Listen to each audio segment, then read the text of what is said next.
Obrolan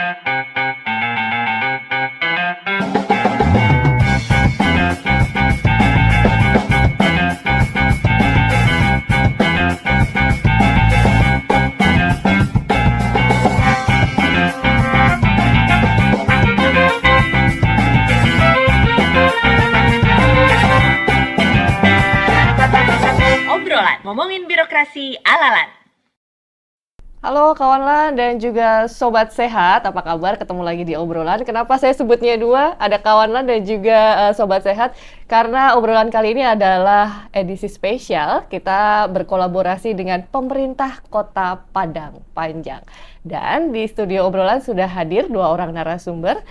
Saya perkenalkan dulu beliau-beliaunya. Yang pertama tentunya dari pemerintah Kota Padang Panjang, langsung terbang dari Kota Padang Panjang ke Jakarta, Bapak PJ Wali Kota Padang Panjang, Pak Sony Budaya Putra APMSI. Ya, makasih. Hai, selamat datang Bapak di Jakarta, selamat datang di Lembaga Administrasi Negara.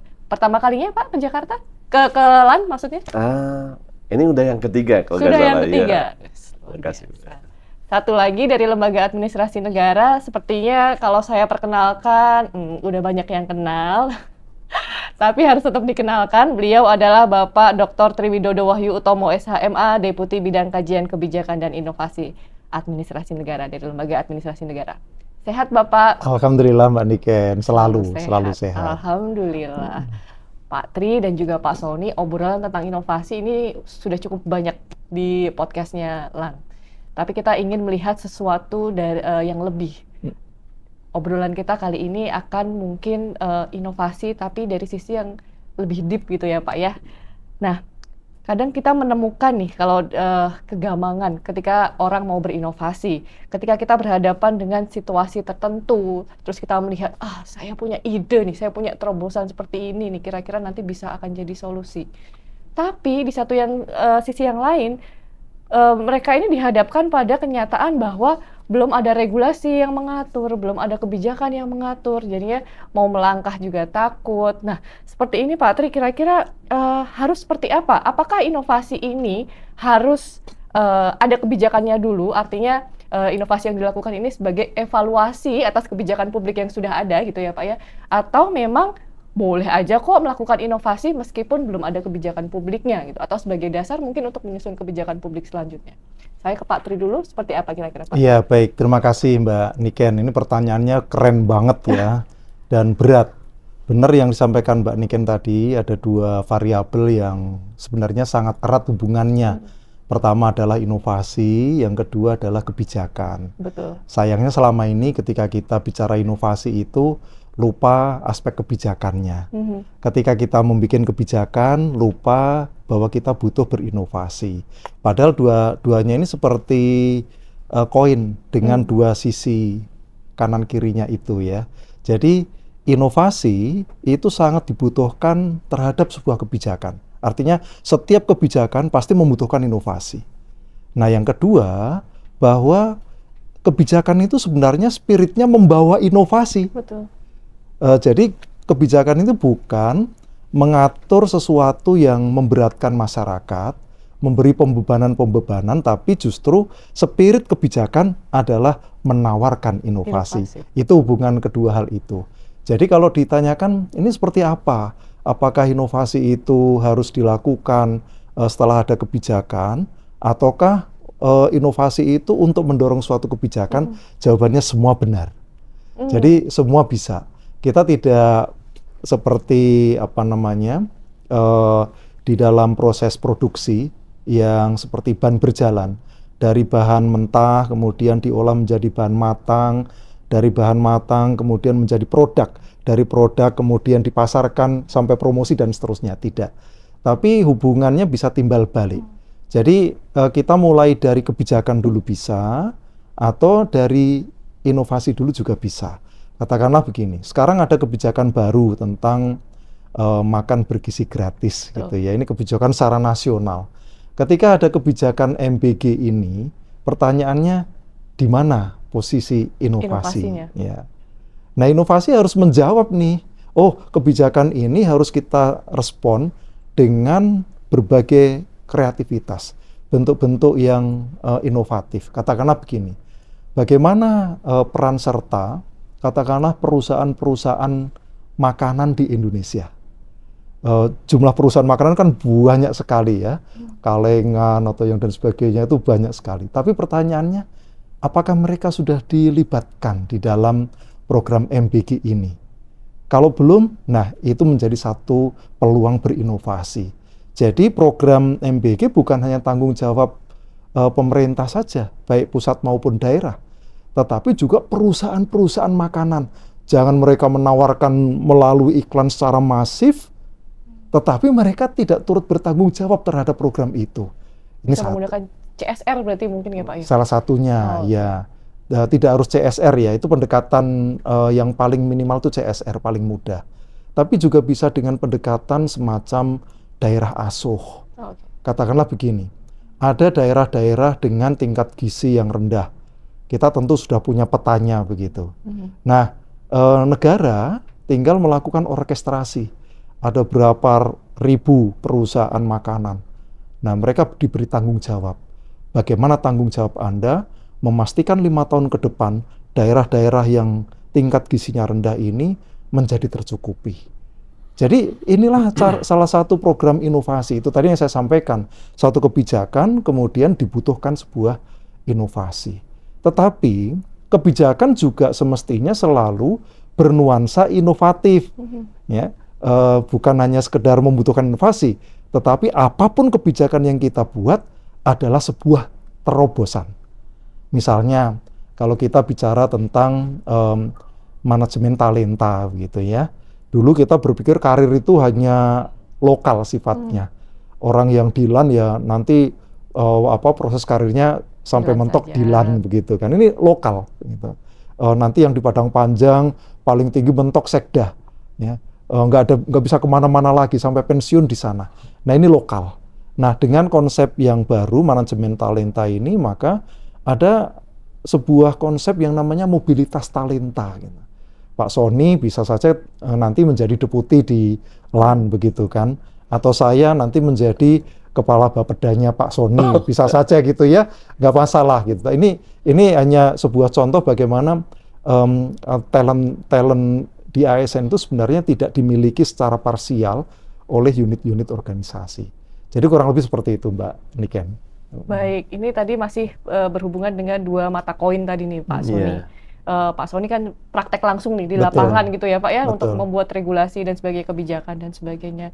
Sementara di satu sisi sekarang kebijakan kan dituntut untuk berdampak, ada dampaknya jelas ke publik, manfaatnya seperti apa gitu. Dan di sisi lain kalau kita lihat di indikator-indikator IGA gitu ya Pak ya, IGA itu Innovative Government Award ya dari Kementerian Dalam Negeri kalau saya nggak salah, betul ya. Itu juga ada nih di situ capaiannya LAKIP, diukur pengurangan angka kemiskinan dan sebagainya. Artinya ini sesuatu hal yang gimana Pak ngawininnya nih Pak antara inovasinya dengan kebijakannya di prakteknya di lapangan gitu Pak. Iya. Terima kasih Mbak Niken. Jadi tadi seperti juga apa yang sudah disampaikan oleh Pak Tri, kami melihat di sini bahwa antara inovasi dan kebijakan itu saling berkaitan dan harus selaras.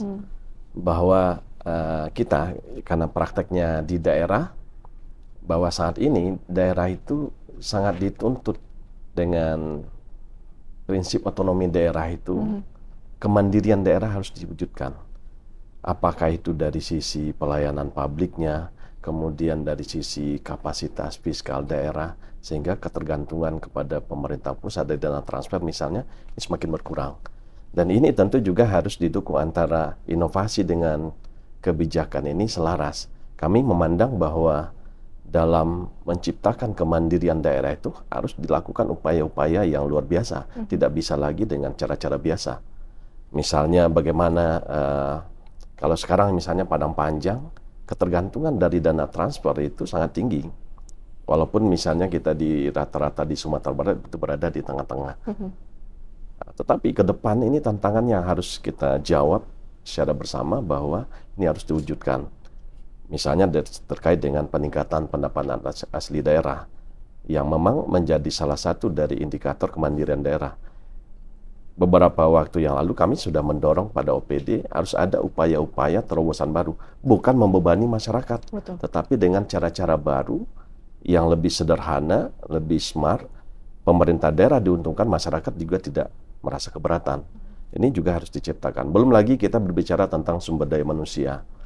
Sekarang misalnya tantangan yang dihadapi oleh daerah juga, bahwa dalam 2 tahun ke depan, dengan lahirnya Undang-Undang Nomor 1 tahun 2022 tentang hubungan keuangan pemerintah pusat dan daerah, bahwa belanja pegawai misalnya untuk dalam 5 tahun setelah tahun 2022 maksimal 30% dari total APBD.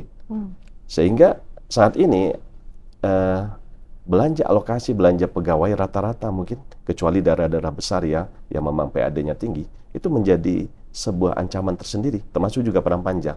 Tentu saat ini kita bagaimana berusaha untuk meningkatkan pendapatan asli daerah, meningkatkan PAD, tetapi dengan menekan jumlah besaran alokasi belanja pegawai. Tentu ini harus dilakukan dengan cara-cara yang baru, efektif, efisien. Kita bisa meningkatkan pelayanan kepada masyarakat tanpa harus menambah pegawai. Inovasi ini dilakukan ya tidak harus dengan teknologi, tetapi juga dengan cara-cara yang bisa lebih baik, lebih sederhana, dan ini kami tuangkan di dalam kebijakan daerah. Kebijakan daerah ini masuk di dalam RPJMD, masuk di dalam Renstra OPD, bahwa kita menantang OPD atau juga seluruh pegawai yang ada harus menciptakan inovasi, kemudian diukur secara berkala. Ini masuk di dalam indikator kebijakan daerah untuk jangka menengah daerah RPJMD, kemudian juga secara berkala kita lakukan evaluasi. Ini mungkin strategi. Kalau boleh minta di-spill nih Pak, kalau di Kota Padang Panjang nih, prakteknya seperti apa nih Pak? Ketika inovasi ini kemudian dirasa memang sudah membawa manfaat, kapan kemudian inovasi ini dijadikan sebuah kebijakan oleh pemerintah Kota Padang Panjang? Iya, untuk menciptakan inovasi yang efektif ini, pertama tentu kita juga harus design thinkingnya, artinya ini betul-betul menjawab kebutuhan masyarakat. Jangan hanya inovasi ini hanya untuk kepentingan kita, tetapi sebaliknya bermanfaat untuk masyarakat, kemudian efisien dari sisi pengelolaan atau juga penyelenggaraan pemerintahan. Kemudian tentu juga berbasis data, bahwa inovasi ini tidak hanya sebuah inovasi yang dijalankan tanpa adanya pertimbangan yang objektif. Misalnya kita melihat, kita mengukurnya dengan inovasi. Contoh sederhana dalam peningkatan pendapatan asli daerah, seperti apa yang kemarin kami unggulkan dalam IGA, inovasi ASIK PBB BPHTB, kita coba bandingkan efektif apakah sebelum adanya ASIK ini atau juga sebelum. Dan ini bisa dilihat, kalau memang setelah dilaksanakan uji coba, analisisnya ini bermanfaat untuk masyarakat dan juga efisien untuk kita, itu kita jalankan. Nah, seperti itu kira-kira. Kalau dari Pak Tri, Pak, ada nggak standarnya Pak, atau mungkin juga semacam pedoman gitu? Bagaimana sih untuk dari inovasi ini berubah menjadi sebuah kebijakan gitu Pak? Iya, sebenarnya kalau inovasi itu harus berdasarkan pedoman, nanti takutnya malah jadi nggak inovatif, Mbak. Jadi terkurung sama pedomannya. Jadi hanya melaksanakan apa yang ditulis di dalam pedoman. Tetapi yang paling penting adalah ada proses pembaharuan secara terus-menerus. Bahkan kadang inovasi itu penuh dengan kejutan. Ada ide-ide baru yang tidak terpikirkan sebelumnya. Itu malah menjadi sangat genuine ya inovasinya. Tapi kalau inovasinya itu tertuntun dengan sebuah pedoman, itu malah sulit. Maka menurut saya tidak terlalu urgent adanya pedoman bagaimana inovasi itu kemudian dituangkan di dalam kebijakan tadi. Karena memang sekali lagi inovasi bisa kemudian dituangkan dalam kebijakan, tapi inovasi itu juga bisa merupakan implementasi dari kebijakan. Oh, okay. Jadi tidak harus itu buru-buru dibikin payung kebijakannya gitu? Iya, tidak. Kalau kita nanti harus setiap inovasi harus dituangkan dalam kebijakan, kita akan terjebak dalam kegiatan teknis administratif membuat kebijakan. Padahal daerah-daerah seperti Padang Panjang ini kan inovasinya ratusan. Pertanyaannya apakah kita harus siapkan pedoman untuk masing-masing inovasi itu. Jadi tidak. Nah, yang harus kita maknakan lagi begini Mbak Niken, bahwa inovasi itu tidak, atau mohon maaf, kebijakan itu tidak harus ditafsirkan sebagai pedoman, aturan saja, tidak. Tapi kebijakan itu adalah langkah-langkah yang diambil oleh seseorang, pimpinan organisasi, untuk mendorong organisasinya lebih maju, itulah kebijakan. Saya contohkan yang sederhana begini, misalnya di Padang Panjang. Kenapa Padang Panjang ini memberikan penghargaan terhadap OPD yang terinovatif? Ini adalah kebijakan, tapi tidak harus dituangkan. Ini ada perdanya enggak? Tidak perlu. Ini ada perwalinya enggak? Tidak harus juga. Tapi artinya kalau ada bagus. Tapi kalaupun tidak, sebenarnya itu merupakan diskresi pimpinan daerah atau pimpinan organisasi begitu ya. Termasuk misalnya mereka membentuk semacam forum-forum penguatan kapasitas bagi SDM-nya begitu. Champion-champion atau agen perubahannya begitu.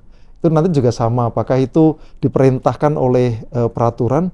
Tidak harus diperintahkan. Itu bisa merupakan ide kreatif dari seorang kepala daerah untuk memajukan kinerja dari organisasi. Dan itu tidak tidak berarti itu bukan kebijakan. Jadi kebijakan ini luas. Kalau kita pakai definisinya Thomas Erdai itu, kebijakan itu adalah whatever government choose to do or not to do. Iya. Jadi apapun yang dilakukan oleh Pak Sony sebagai PJ Wali Kota itu adalah kebijakan. Beliau memerintahkan, semua OPD harus berinovasi, kebijakan. Saya tidak mau lagi satu OPD satu inovasi, tapi saya minta 3 kebijakan. Saya akan lombakan setiap inovasi dari OPD, kebijakan. Orang yang terbaik, OPD yang terbaik akan saya beri penghargaan, kebijakan begitu. Jadi pilihan-pilihan pimpinan itu adalah kebijakan begitu. Jadi kebijakan bisa memperkuat apa tadi yang saya sampaikan, inovasi, tapi dalam banyak hal inovasi juga bisa mengimplementasikan dari kebijakan. Gitu Mbak Niken. Ya. Kalau kita balik lagi nih Pak, inovasi ini kan marwahnya kan sebenarnya untuk memberikan kemanfaatan lebih gitu ya Pak, mempermudah dan sebagainya ini Pak. Hanya kadang-kadang tuh ketika kita melakukan inovasi, kadang-kadang nih Pak, ditemukan justru seperti kayak ada step-step baru nih yang harus dilalui masyarakat, harus ada aturan baru, atau harus aplikasi baru lagi yang di-download dan sebagainya. Ini ada nggak sih Pak tipsnya Pak, supaya memastikan bahwa inovasi yang kita lakukan ini memang benar-benar tujuannya untuk mempermudah, memperbaiki dan sebagainya, bukannya semakin menambahkan step-step yang harus dilalui. Mungkin dari Pak Tri dulu. Iya, baik. Sebenarnya kalau spirit inovasi itu kan memudahkan ya. Nah, ketika ada satu inisiatif yang ternyata menambah proses, menambah beban, mempersulit masyarakat, maka kita mengatakan inisiatif itu tidak memenuhi kriteria inovasi. Maka kita tidak mengatakan itu sebagai hal yang inovatif, tidak. Karena inovatif itu selalu orientasinya memudahkan. Ini pertama. Yang kedua, meskipun kita ini ingin serba memudahkan, tapi juga bukan berarti menggampangkan ya. Artinya ya udah ini kan inovasi asal mudah, kemudian kita terabas aturan, tidak boleh. Inovasi tetap harus dilakukan dalam koridor-koridor kebijakan. Maka misalnya tadi yang Mbak Niken sampaikan, ini masih ada tahapan tertentu, ada persyaratan tertentu. Kalau memang itu dipersyaratkan oleh kebijakan tertentu, maka hukumnya wajib untuk dilakukan. Tidak boleh dilanggar atas nama inovasi, atas nama memudahkan masyarakat. Nah, ketika tidak ada aturan yang melarang atau membatasi suatu inisiatif, maka kita lebih bebas. Artinya tidak harus dengan apa yang tadi mengisi formulir atau melakukan aktivitas tambahan, tidak harus. Tapi sekali lagi, kita bisa melakukan hal seperti itu sepanjang memang ada aturan di balik itu. Sehingga antara inovasi dengan kebijakan ini harus beriringan secara damai. Tidak boleh ada anggapan, apalagi praktek, bahwa inovasinya itu bertentangan dengan kebijakan. Ini seringkali yang muncul di lapangan seperti itu. Karena semangat tinggi untuk berinovasi, lupa ada seperangkat kebijakan yang harus ditaati. Kira-kira gitu Mbak Niken. Kalau di Kota Padang Panjang nih Pak, seperti apa nih Pak? Iya, Mbak Niken, tadi sudah jelas sangat terang disampaikan oleh Pak Tri. Prinsip dasar inovasi itu adalah kemanfaatan. Dan apa yang kita lakukan di Padang Panjang, yang pertama bahwa inovasi itu jelas tujuannya untuk mencapai tujuan peningkatan pelayanan publik, kemudian peningkatan indeks kinerja daerah, dan lain-lain. Dan itu tidak harus dan tidak boleh ya. Prinsip dasar dan kemanfaatan, kemudahan itu tentunya persyaratan itu bisa lebih disederhanakan. Kemudian misalnya waktu penyelesaian sebuah produk layanan pada masyarakat bisa lebih dipersingkat. Belum bicara lagi dari sisi efisiensi, waktu, tenaga, biaya, dan lain-lain. Tapi kalau misalnya justru sebaliknya, ini apa yang disampaikan oleh Pak Tri tadi, itu bukan sebuah inovasi. Bukan hanya merubah ya, tapi merubah ke arah yang lebih baik. Jangan misalnya biasanya selesainya 2 hari, ini justru malah menjadi 3 hari. Ini inovasi juga kan. Biasanya masyarakat berurusannya cukup sederhana, dengan adanya inovasi justru semakin bertambah persyaratannya. Ini ya tentu yang gagal. Yang kita tuju adalah efisiensi, efektivitas, baik itu dalam pekerjaan, pelayanan bagi birokrasi atau juga aparat pemerintah daerah, dan yang lebih penting lagi adalah ini betul-betul bermanfaat bagi masyarakat. Tentu ini yang harus kita kawal. Bukan berarti namanya inovasi menghalalkan segala cara, tujuan bisa tercapai, tetapi aturan-aturan tidak. Aturan tetap nomor 1, tetapi caranya itu tidak harus dengan cara-cara konvensional seperti dulu. Bisa ada ide-ide baru yang tentu kita juga sesuai dengan peraturan perundangan yang berlaku. Poin penting ini, berarti tidak boleh menabrak regulasi dengan atas nama inovasi. Betul, betul sekali. Kita sepakat itu. Oke, Pak Sony nih, dan juga mungkin Pak Tri juga mengamini bahwa sekarang kita ada di masa yang namanya digital. Segala sesuatu dituntut digitalisasi, segala sesuatu menggunakan teknologi informasi dan sebagainya. Tapi di satu sisi yang lain juga kita sekarang ada kebijakan SPBE, aplikasi juga tidak boleh terlalu banyak, tidak boleh silo-silo dan sebagainya penggunaan. Ada tips trik nggak Pak di era IoT mungkin ya? Bagaimana kita mengikuti itu, gitu kan? Mengikuti tuntutan zaman, tantangan dan sebagainya ke depan. Tapi tidak melulu kita itu terjebak di dalam yang namanya inovasi harus berbau-bau teknologi. Seperti apa nih Pak Sony? Kami dulu, ya. Terima kasih, Bu Niken. Inovasi identik dengan teknologi, tapi tidak harus. Ya. Dalam kondisi kekinian mungkin sebagian kawan-kawan kami awal-awal memang seperti itu. Berbicara tentang inovasi seolah berbicara tentang IT. Tetapi tidak juga, tidak semuanya. Ini IT juga. Ada hal-hal yang memang seperti kita lakukan. Ada kita membuat sebuah aplikasi namanya Udajang, yang ini bisa melayani beberapa layanan-layanan kepada masyarakat dengan satu aplikasi. Kalau dulu memang semuanya berlomba-lomba menciptakan aplikasi, kemudian satu inovasi, satu aplikasi, dan lain-lain. Sekarang tidak. Dengan satu aplikasi bisa untuk beberapa inovasi. Ini yang digital. Tetapi sekali lagi inovasi itu bukan hanya teknologi, bukan hanya IT. Tetapi banyak hal lagi seperti yang kami contohkan kemarin. Salah satu unggulan kita dalam IGA kemarin itu adalah inovasi sisutan sentuhan ikhlas sesudah perawatan di rumah sakit. Kemudian juga ada namanya layanan jemput antar pasien, memanfaatkan armada yang ada, masyarakat terbantu. Kenapa?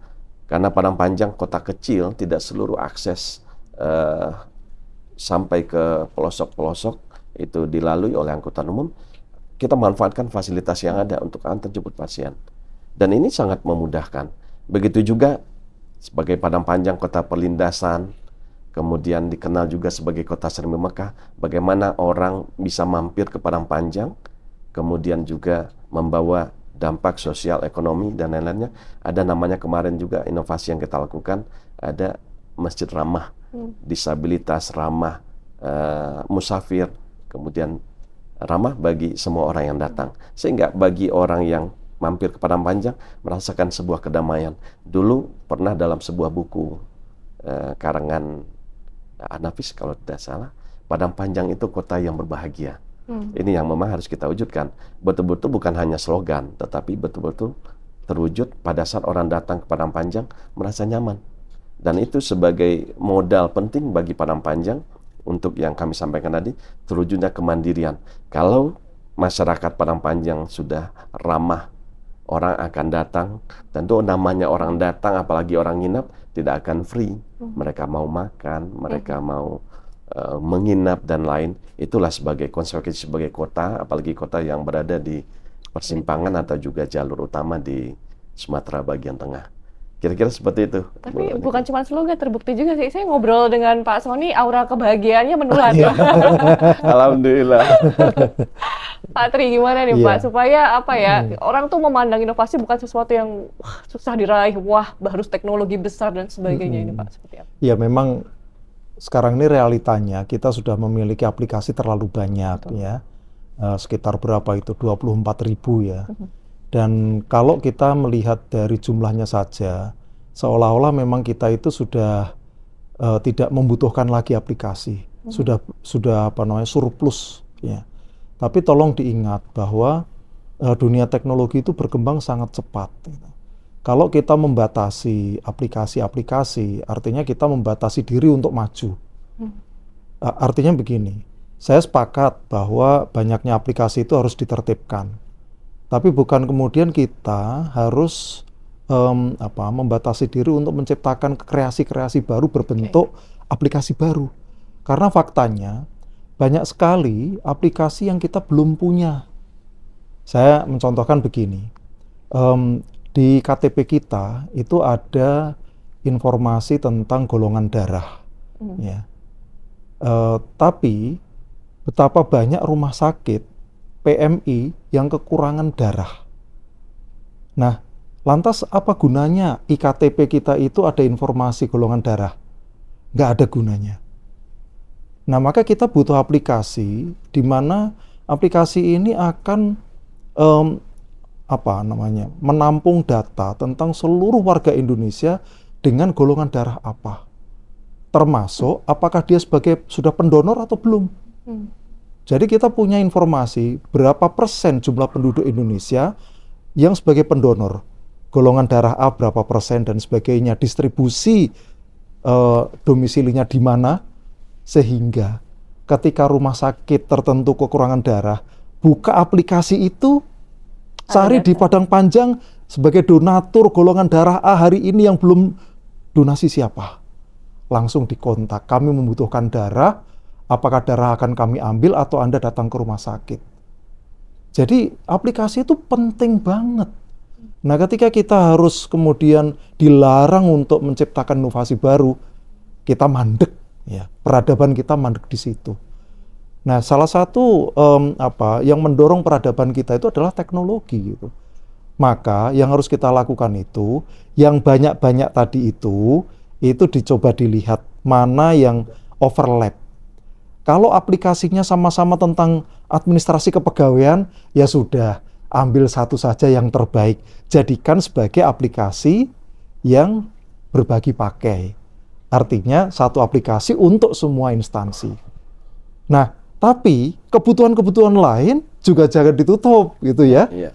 Saya di Jakarta ini begini nih, kita masih miskin aplikasi ya. Contoh gitu, saya mau naik busway begitu. Tahukah saya jam berapa, ini real time, bis itu akan ada di depan halte? Nggak tahu. Kalau saya tahu, maka saya dari kantor, saya berjalan 5 menit ke halte, sementara bisnya masih 30 menit. Berarti saya tidak perlu berangkat ke halte sekarang. Maka di halte tidak perlu ada antrian panjang, karena semua orang sudah tahu kapan bis itu akan datang. Itu yang terjadi di Singapura. Maka Singapura halte tidak ada penumpang.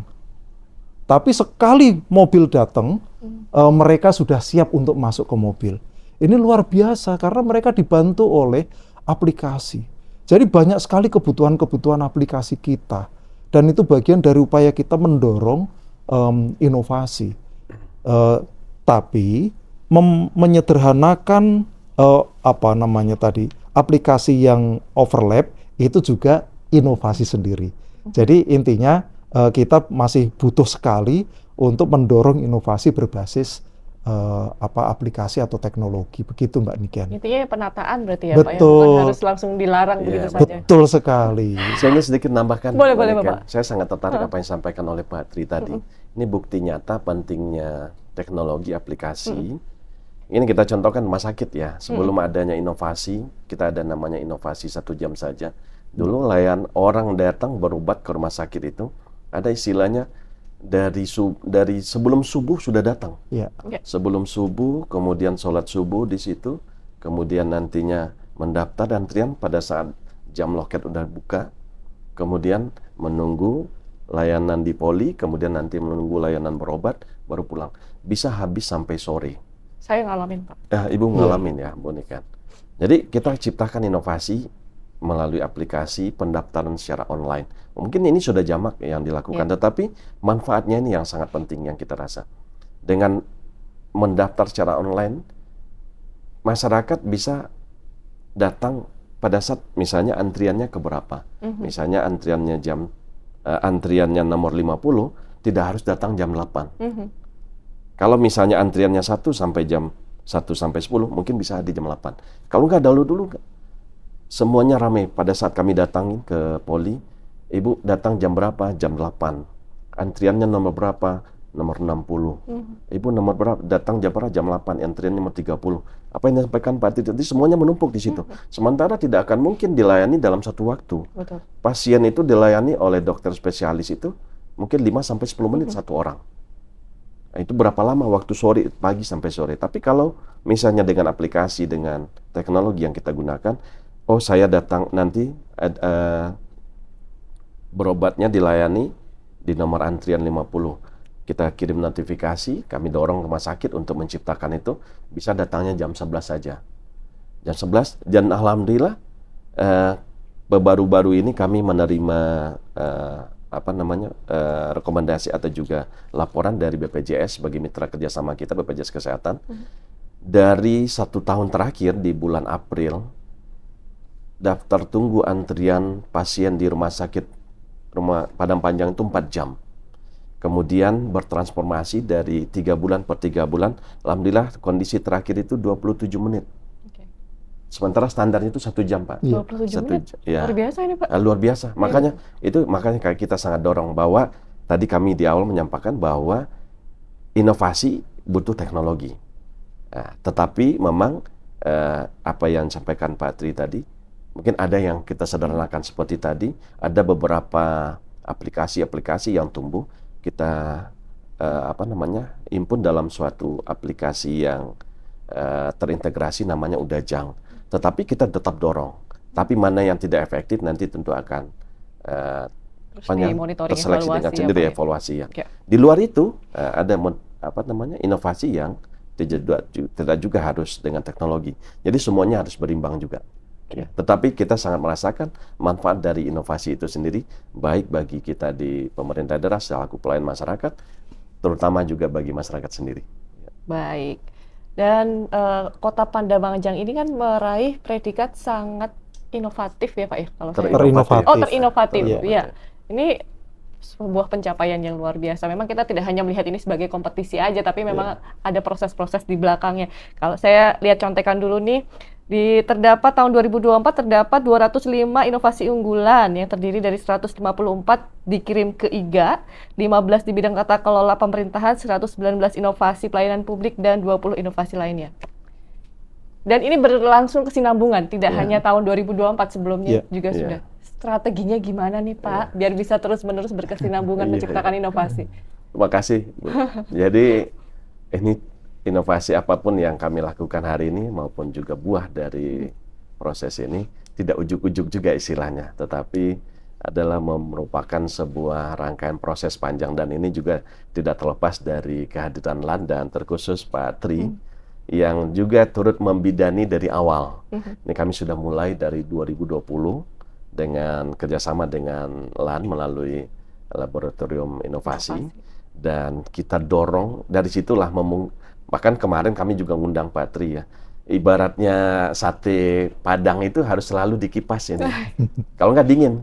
Jadi OPD atau juga kawan-kawan ini jangan sampai berada di zona nyaman. Ini saya juga nitip mengutip apa yang disampaikan Pak Tri. Merasa nyaman, merasa sudah puas dengan apa yang ada. Enggak. Dunia selalu berubah, masyarakat juga selalu menuntut. Hari dulu misalnya layanan 1 jam, sekarang 1 hari, tidak cukup situ. Kalau perlu 1 jam, seperti tadi. Jadi semuanya harus bertransformasi ke arah lebih baik. Dan ini tentu juga merupakan proses yang kami lakukan secara sistematis, kemudian juga konsisten. Jadi selalu pernah juga pada saatnya kita sedikit lengah, sempat turun, Bu. Sempat turun juga evaluasi. Tentu kita juga harus introspeksi, kita lakukan evaluasi kelemahannya di mana. Itu yang kami sampaikan ke kawan-kawan. Saya pada saat itu dapat sebuah kesimpulan, kalau kita diam, kawan-kawan juga tidak bergerak. Jadi ini pertama komitmen dari pucuk pimpinan di daerah, kemudian juga komitmen bersama. Kami ini wujudkan. Termasuk pada hari ini bahwa kita dorong seluruh OPD dengan standar minimal 1 bidang, itu 1 inovasi, 1 UPTD, 1 inovasi, dan 1 kelurahan, 1 inovasi. Itu minimal. Sehingga lahirlah tadi yang ada 214. Kemudian dari tim yang membidani, kemudian melakukan seleksi, mana yang tingkat kematangannya sudah memadai atau cukup, itulah yang kita usulkan. Tetapi kita tidak menutup hanya 1, tetapi kita dorong seluruhnya untuk berinovasi. Mana yang nanti perlu pematangan nanti di kesempatan berikutnya. Dan tentunya kebijakan-kebijakan lain, apa yang kita lakukan, kita dorong, kemudian ada motivasi juga. Ada reward yang kita berikan, tadi juga sudah disampaikan, bahwa apresiasi kita berikan kepada OPD, bahkan juga besok ini, kemarin ini apresiasi atau penghargaan kepada OPD, kita akan tambahkan lagi besok kepada individu. Jadi ada OPD, ada individu nantinya yang akan menjadi champion atau juga pionir, dan tentu bisa menjadi motivasi bagi yang lain. Sama juga dengan kehadiran IGA bagi pemerintah daerah, bagi kami itu sangat penting untuk memotivasi daerah untuk berlomba-lomba.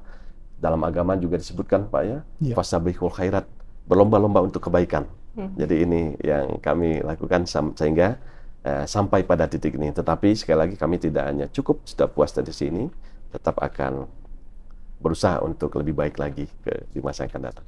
Pak Tri, saya tadi melihat sesuatu yang menarik dari yang disampaikan dengan Pak Sony. Peran pucuk pimpinan, Pak. Iya, betul. Seperti apa sih Pak ini, Pak? Dia akan mempengaruhi sebesar apa di inovasi di organisasi pemerintahan, Pak? Ya itu ya sangat besar perannya, bahkan paling utama, Mbak Niken. Ya, kalau kita mau berinovasi itu memang harus dimulai dari pemimpinnya dulu. Itu kuncinya. Ibarat kita mau memasuki ruangan itu harus kunci. Nah, itu kunci itu pimpinannya itu. Setelah masuk baru kita tahu, oh ruangan-ruangannya OPD-OPD-nya kondisinya seperti apa begitu ya. Dan itu yang kemudian dibenahi OPD-OPD itu. Nah tentu keberadaan OPD itu di level middle-nya itu juga penting. Pemimpin sendiri secerewet apapun, sekomit apapun, tanpa didukung di level menengahnya, itu nggak akan berjalan. Nah kalau di Padang Panjang, saya perhatikan di level menengahnya ini aktif sekali. Ya, Bapedanya, OPD-nya, rumah sakitnya, ini adalah champion-champion inovasi yang sangat handal gitu, sehingga mereka itu sangat sangat antusias, sangat kreatif ya, bahkan mereka itu seperti berlomba-lomba gitu, tanpa harus diminta oleh Pak Wali, apalagi ini diminta oleh Pak Wali begitu. Nah yang ketiga, satu tadi kan kepemimpinannya, yang kedua di level menengahnya. Yang ketiga adalah rencana ke depannya begitu. Nah, saya lihat memang ini sudah sangat terstruktur, sistematis apa yang dilakukan oleh teman-teman di Padang Panjang. Jadi sebelum memasuki tahun 2025, Padang Panjang itu sudah merencanakan apa inovasi di Padang Panjang itu. Kalau tahun 2024 itu mereka itu lebih fokus pada inovasi OPD secara umum, maka 2025 itu didorong inovasi tematik layanan dasar, yaitu kesehatan dan pendidikan. Nah, cara berpikir bahwa inovasi itu harus dapat direncanakan inilah ini yang menjadi salah satu variabel untuk menentukan keberhasilan suatu daerah. Jadi inovasi bukan gimana entar aja. Nggak insidensial semata gitu ya Pak? Tidak. Atau nanti tiba-tiba diperintahkan oleh Pak Presiden harus ini, baru kebakaran, kita bikin apa ini. Nggak begitu. Jadi bukan sifatnya reaktif. Tapi kita responsif terhadap tantangannya apa, kebutuhannya apa, kita bikin rencananya, dan dieksekusi secara bersama-sama. Nah itu 3 faktor yang saya lihat kenapa Padang Panjang bisa mempertahankan peringkat di level atas dalam indeks inovasi daerah. Itu Mbak Niken. Ada satu pertanyaan terakhir untuk Pak Tri Widodo. Lan, adakah instrumen-instrumen nih Pak dari lembaga administrasi negara untuk menjaga ekosistem inovasi ini senantiasa bertumbuh gitu ya Pak? Yeah. Bagaimana ide-ide inovasi ini bisa terkapitalisasi terus dan tidak berhenti. Dan saya lihat kita sudah punya Inolen ya mungkin salah satunya ya Pak. Ini seperti apa nih Pak penawaran dari Lan Pak? Iya. Pertama memang kalau kita mau melakukan inovasi secara berkelanjutan itu tidak bisa hanya berharap, tapi harus berbuat sesuatu yang konkret begitu. Nah, apa yang kita perbuat itu sebenarnya juga relatif banyak ya Mbak Niken. Instrumennya itu tidak instrumen tunggal. Apa yang Mbak Niken sebut sebagai Inolen, ini hanya salah satu instrumen kecil saja. Tapi ini menjadi sebuah mekanisme untuk knowledge management. Jadi pengalaman-pengalaman, praktek-praktek terbaik dari inovasi di berbagai daerah itu yang kemudian dituangkan di dalam aplikasi Inolen ini. Yang kedua adalah bahan-bahan, materi-materi pembelajaran juga dituangkan di sana, sehingga siapapun nanti akan bisa belajar dari Inolen, dari aplikasi ini tanpa harus ada kehadiran LAN secara langsung. Ini instrumen pertama. Instrumen kedua adalah berupa pendampingan Mbak Niken, asistensi dalam bentuk misalnya tadi program laboratorium inovasi atau program Champion of Innovation, ini yang terus kita lakukan. Nah yang ketiga adalah instrumen untuk pengukuran dampak. Ini kemarin kita sudah launching tahun 2024 untuk bagaimana instansi pemerintah termasuk daerah itu nanti bisa melakukan pengukuran dampak inovasi secara self-assessment. Jadi tidak harus oleh LAN yang melakukan itu, tapi daerah bisa melakukan pengukuran dampak secara mandiri begitu. Ini sudah kita launching Mbak Niken, sehingga kita harapkan 2025 nanti kita akan meminta daerah-daerah untuk bisa memanfaatkan instrumen yang sudah kita ciptakan. Instrumen ini juga bukan hanya karya LAN, tapi co-creation dari Kementerian Dalam Negeri, Kemenpan, dan juga USAID yang memfasilitasi kita untuk menyusun instrumen ini. Jadi ketika misalnya Padang Panjang nanti akan menggunakan instrumen pengukuran dampak, kemudian ini hasilnya dimasukkan ke dalam indeks inovasi daerah tahun 2025 dan 2026, maka itu justru akan memperkuat atau memberi nilai tambah terhadap Padang Panjang. Begitu Mbak Niken. Artinya evaluasi juga sesuatu hal yang nggak bisa ditinggalkan. Betul sekali. Betul. Satu pertanyaan terakhir untuk Pak Sony dan juga Pak Tri sebelum kita menutup podcast ini adalah satu statement aja lah, bukan pertanyaan lah. Satu statement tentang bagaimana transformasi pelayanan publik dan juga birokrasi. Pak Tri dulu nih kayaknya udah siap. Iya. Jadi sebenarnya setiap diri kita itu adalah inovator. Sebagaimana setiap diri kita itu adalah para pemimpin begitu ya. Steve Jobs mengatakan bahwa innovation distinguishes between a leader and a follower. Jadi inovasi itu yang akan membedakan seseorang sebagai pemimpin atau pengikut begitu.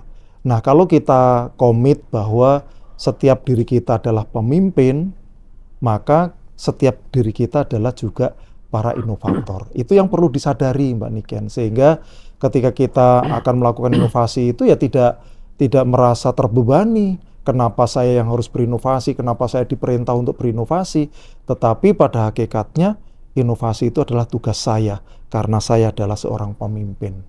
Begitu Mbak Niken. Luar biasa. Pak Sony? Terima kasih. Saya pertama mengutip judul buku Pak Tri, inovasi harga mati. Betul. Dan ini memang benar bahwa siapa yang tidak berinovasi akan tersisih. Karena ini tuntutan zaman. Cara-cara lama, konvensional, dulu seperti ini, kemudian sekarang kenapa harus berubah, itu akan tertinggal. Jadi inovasi bukan hanya masalah bisa atau tidak, tetapi mau atau tidak, berani atau tidak. Ini yang harus kami wujudkan bersama. Semangat ini, aura positif yang sudah terbangun saat ini, mudah-mudahan bisa terwujud lebih baik di masa akan datang. Dan dengan demikian kawan Lan dan juga Sobat Sehat, ini obrolan kita bersama dua orang hebat tokoh.